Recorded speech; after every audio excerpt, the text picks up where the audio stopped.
So let me just kind of catch up with you. What are you reading lately?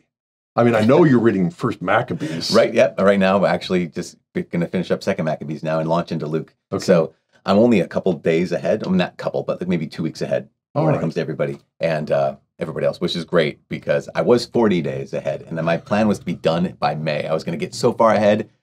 And that's a lot of work. And so I just... yeah, a lot of reading. I lost 15 episodes at one point. I just, it just was one of those technical error things. And then I was diagnosed with a unspecified virus of unknown origin. And that took me out for a while. And then we had a camp. And then there's just all these things. And so now I'm about 2 weeks ahead.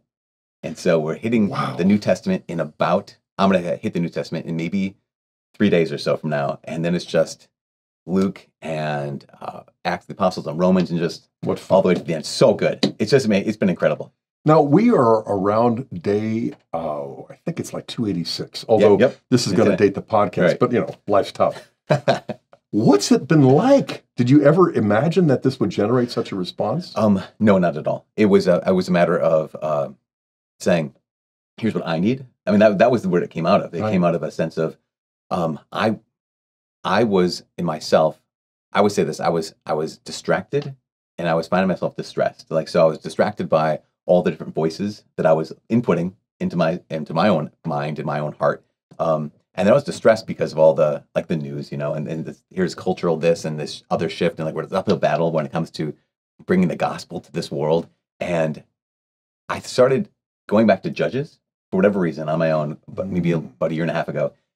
And I thought, okay, I'm not crazy. This has happened before. Worse things than this have happened before. And realizing, I think more of us need to be reminded of this. And then even, I know you know the book, was it, The Christendom and Apostolic Age. Moving from Christendom to an Apostolic Age. I do know the book. Monsignor Shea. Yes, and right. University of Mary. Short, great book. So good. And one of the things that he, or the author, whoever that was, unless it was Monsignor, kept saying was we need to recapture our biblical imagination and that biblical worldview. And I realized that I was filling myself with a lot of different wise voices, but not necessarily the Lord's wisdom, God's wisdom, in that sense of looking at the world. So it was this matter of, okay, I need this because I am constantly distracted, being pulled all the different directions, as well as distressed.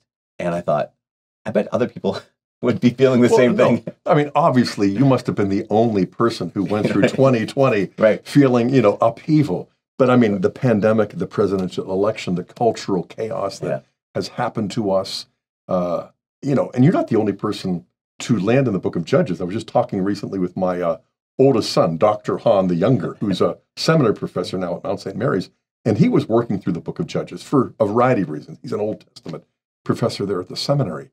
But, talk about an unpleasant book for unpleasant times. Yeah, definitely. They're almost mutually canceling to remember that we've been through this before, that we have compromised, we've faced corruption, we have faced judgment, and yet the Lord is continually the Lord, and He's going to lead us through it. Yeah, that uncertainty, that piece of just, I mean, one of the things I thought or have the sense that the pandemic has illuminated is that we live under the illusion of certainty and under the illusion of security.